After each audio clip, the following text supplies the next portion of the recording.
Hey guys, and welcome back to the channel. I have another ECM repair. This I'm working in a 2011 BMW X5 with an N55 engine. This is a E70 chassis.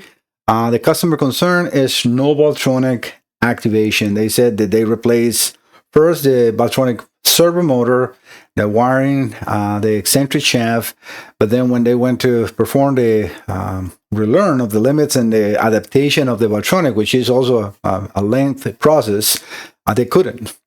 So it's like, my guy, we think we have a problem with ACM, and they were honest to tell me we have already sent the computer to somebody else, and not sure if it was for this vehicle, but they have, they were taking advantage. They sent the computer back and it's doing the same thing. So I said, yeah, don't worry about it. I will record a video so will you see if the computer is actually the problem and when the computer is working. So I have, as you see now, the computer connected in here and it's already open. So let me move you here. So in these ones, I have a very short setup ready to go where I can connect the scanner. It has a switch so I can turn the ignition on and off. And I have the servo motor. This is an original BMW servo motor. And obviously, this is a computer. I forgot to say this is from Superior Euroworks in Nebraska. And they actually, I had to wait for a few parts that were not here. I thought I have all, but one component that got damaged on this computer I didn't have. So I now have everything. All right, so let me get the scanner in the picture. I'm using the Auto Ultra. All right, so everything is off right now. Let me actually power this off. And make sure that you are off. Yes. So when I turn the computer on, this will come on, and then you will see in the scanner the actual B number if we can talk to it. All right. So let's power on.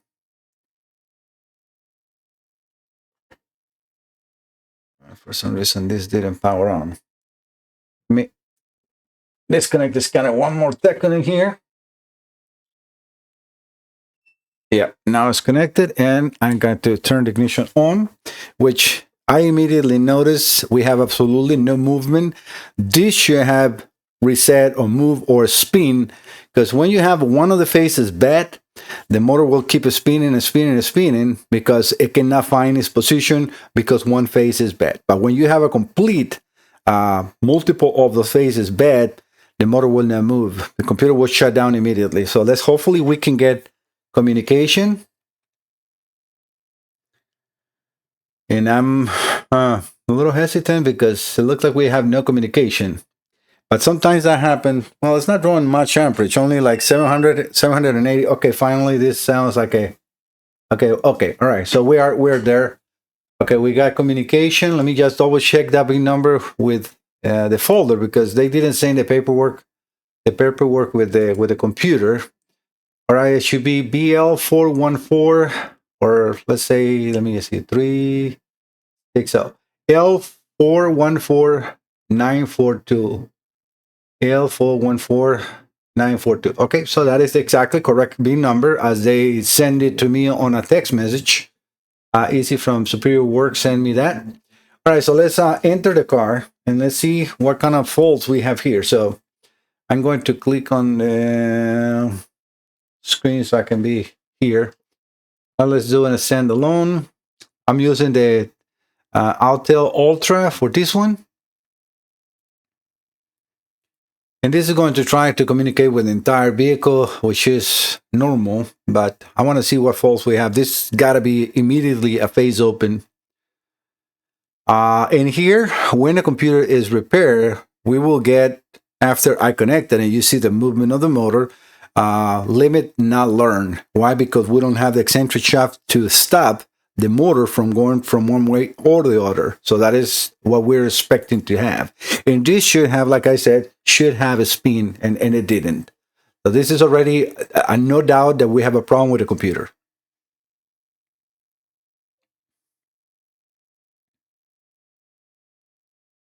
All right, as you see, it says communication fault, and it's nothing that is faulty. It's just we don't have the entire vehicle.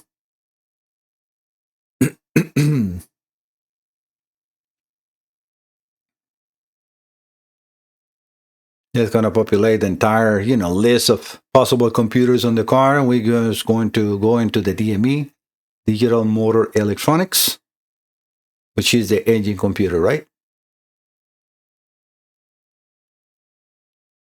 Come on, trying to make this as quick as possible.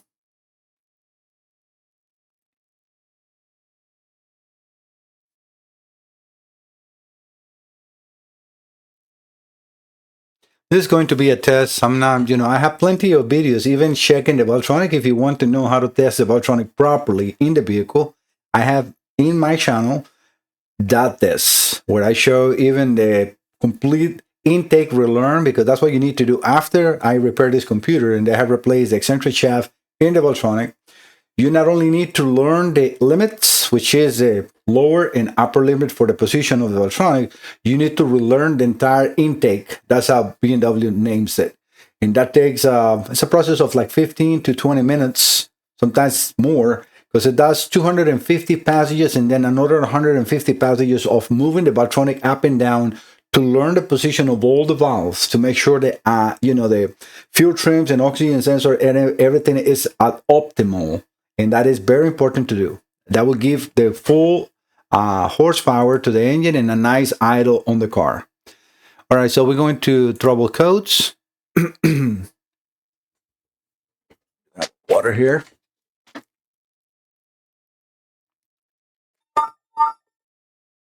We can see like we have all those full codes in here.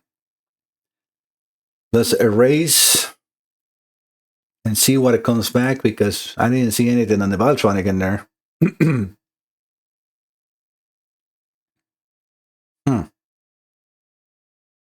This is very unusual. Not even a fault for it. No drive train, request for road train, messages, CGS. That's kind of weird. That is very unusual.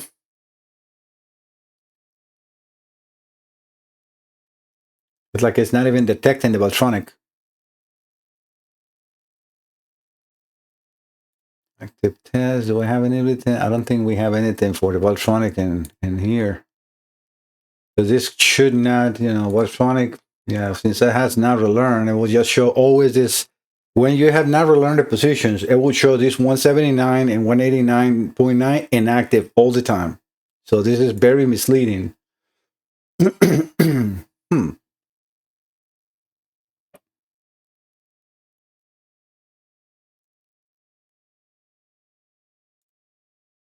me do another reset.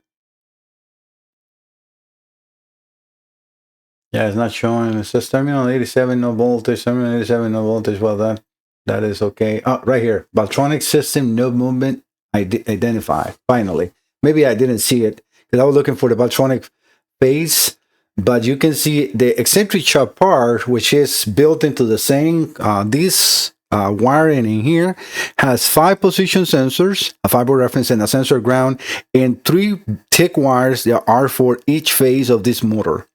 And we can see right there the 002DCF, and it's present, valvetronic system, no movement identified.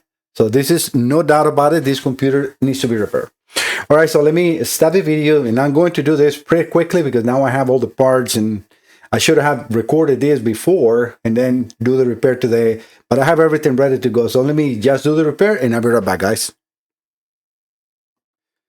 All right, guys, I'm back. I finished with the repairs. Let me get the view here and let me put the Ultra. We need to reconnect to everything. So now everything is powered off. So let me, you cannot even see that in there. Let me, because I'm trying to get you a close view of that.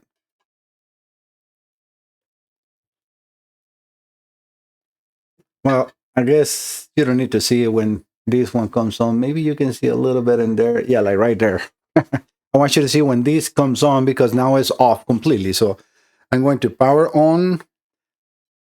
So these will come on. Keep an eye here. See, that motor now moving. That is 100% a successful repair. But let's wait for, make sure that we get communication. So right now the computer is on. The BCI is still not connected to the computer, so I'm waiting on that one. Okay, now it's blinking and we got the blue. Okay, pretty short. Okay, L414942. Okay, like that, you know that we have the same vehicle. All right, let's enter the computer. And now let's read fault codes, which is very important. Now what we're looking for to see is valvetronic limit not learned. That is what we're looking for.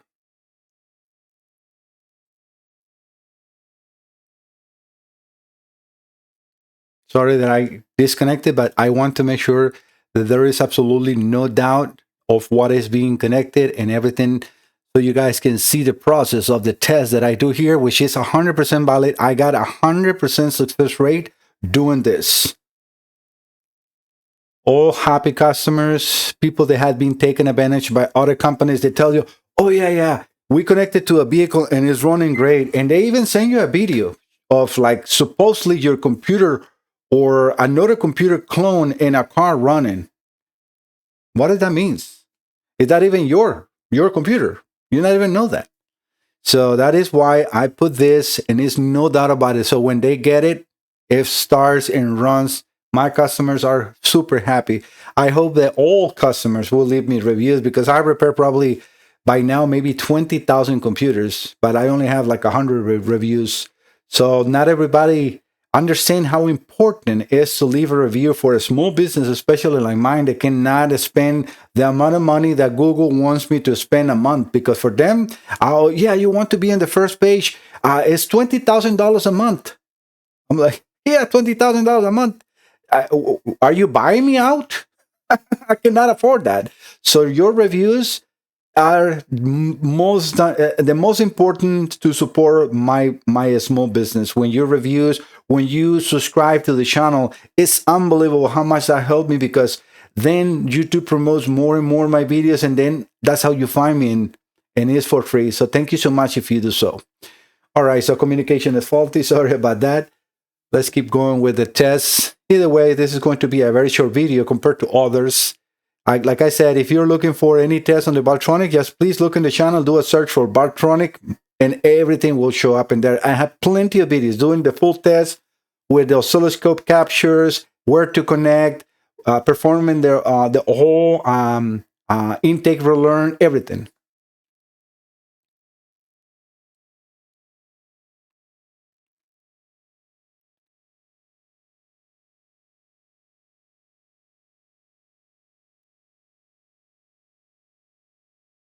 I'm very happy that that's working 100% in here.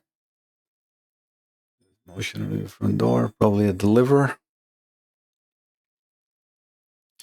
All right, we're going to enter the engine computer again, and we're going to go on to trouble codes. Let's see if it's there.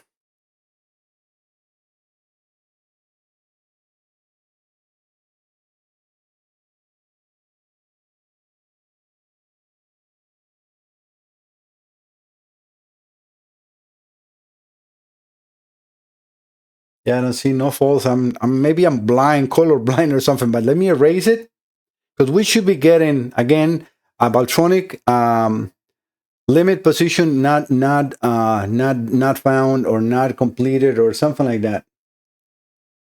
Relay for ignition injection. Well, that is supply for injection.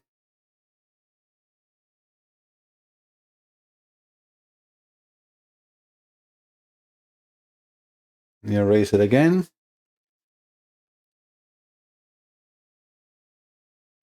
Okay, finally we got it right there. 002D42 valvetronic adjustment range lower limit position not learned. That is 100% good. This computer is fixed, and that's exactly what I was looking for. We need to have the fault, because otherwise the computer is not reading the position. But you know, as we saw in the beginning of this video, how we needed to erase the fault like three times or so for that to come on. Obviously in the car, this will do an automatic, because when you connect the computer and you cycle the ignition 3 times, it will do the sweep for the valvetronic, and they can do it automatically, but not the intake relearn. I would recommend you, and I know that they're a completely, European repair shop. They know how to do it, but just in case you're watching this video and you're not the shop, you want to have a scanner to connect and do the entire process. You want to make sure that you go into the service functions and you draw the intake, the valvetronic relearn, position relearn, and then the complete intake relearn. That has to be performed. Very, very important. And I'm actually going to see, because this might have it. Let me just see. Service. I'm just looking into, you go into service. Yeah, because this is a scanner and I know the hotel has it. Let me just go into there and show you where you will do, because it's not, Snap-on doesn't have that. Tap-down maybe, but I know 100% that hotel has it. So in here, you're going to enter powertrain. Remember, we went into service. You're going to go into engine electronics, MBAD, and then you will first going to do the valvetronic adaptation limit positions. Then you're going to do the valvetronic startup. You have to do that in that sequence. Valvetronic adaptation limit positions, and then valvetronic startup. And then just follow the prompts, because it's going to tell you to start the car, and then just let the car. You're going to hear the engine go up and down, vroom, vroom, vroom, vroom, because it's moving the valvetronic to the full position and the lower position. It's like if I remember correctly, it's 250 passes, and then another 150 passes. And then at the end, a third, it depends on what it feels or what is, because sometimes it's a little dirty valves. It might do another 50. It can take from, like I said, from 20 to 45 minutes to complete the entire process. Very important to do.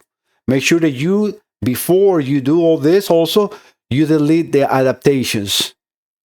Let me just see where R does. Delete adaptation, barrel cam time and control. Not here. Let me see. Let me go back and see where the word does be. No, it should be there. Let me see if this is going to ask shift selector. No, I don't want to do that. So in this case, I cannot do it in here, and I'm just going to stop in there because I don't want to reset any adaptations. No matter what, I cannot complete it, right? So, and that is in the card. But guys, I hope that you at least like the content. I'm trying to share as much as I can on the repairs that I do. Obviously, not the repair, because there is a lot of companies trying to really, copy what I do, and they will erase me. I'm a very small company. So all your support is really, really welcome. Thank you so much for that. And I hope that you understand that I don't go in to show all the process of the repairs, because firstly, there is no other company that can do what I do. And I want to keep it that way. There is actually a company that offered to pay me to go and train their staff. Like that will be killing my own business as well. So am I able to do that as long as or is a big amount, obviously, and also a non-competition agreement. But we'll see. I mean, not a non-competition agreement. This can wait. Thank you so much, guys, for visiting the channel. Don't forget to subscribe. I will see you next time. Bye-bye.